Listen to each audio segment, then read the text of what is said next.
আমাদের যা পপুলেশন আছে 140 কোটি, ভাই ক্যামেরাটা উঁচু করেন না, ক্যামেরাটা উঁচু করেন একটু, 20 কোটি অ্যাড করে তাহলে 160।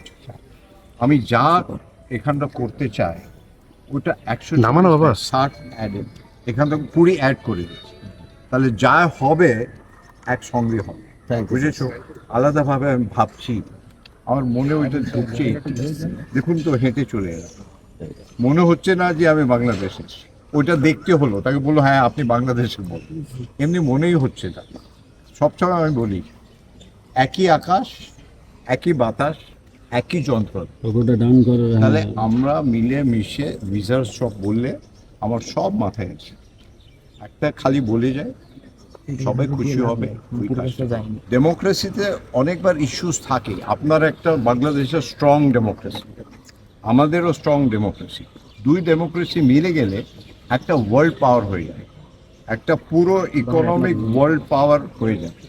কিন্তু এই মেলামেশাটা দরকার, আর এর জন্য আমার যা দায়িত্ব আছে আমি নিশ্চয়ই পালন করব, কিন্তু আপনার সাপোর্ট থাকা দরকার।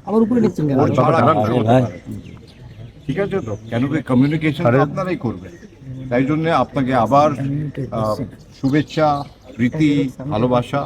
আর মেলামেশা তো হবে, এটা তো প্রথম হলো, এটা তো আরম্ভ হলো, প্রথম পদক্ষেপ। আমরা ছোট্ট রাষ্ট্র, আপনারা আমাদের পাশে বৃহৎ শক্তি, আপনারা আমাদেরকে লালন পালন করুন। না, আমাদের দুজনে মিলে শক্তি, একটা শক্তি হলে হবে না, দুজনে মিলে যা শক্তি হবে ওইটাই আসল শক্তি। আর ওই শক্তিটা পুরো পৃথিবী যেন দেখে। ঠিক আছে তো?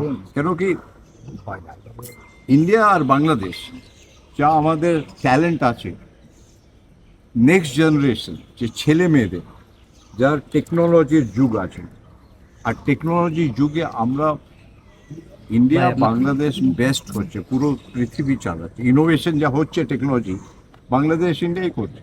তাহলে আমরা মিলেমিশে, একটা ক্রিকেট টিম যদি মিলেমিশে হয়ে যায় কি কত ভালো হবে। খেলাধুলা, হেলথ, তারপরে টেকনোলজি, এডুকেশন সব মিলে আমরা মিলে একটা টিম করে কাজ করছি।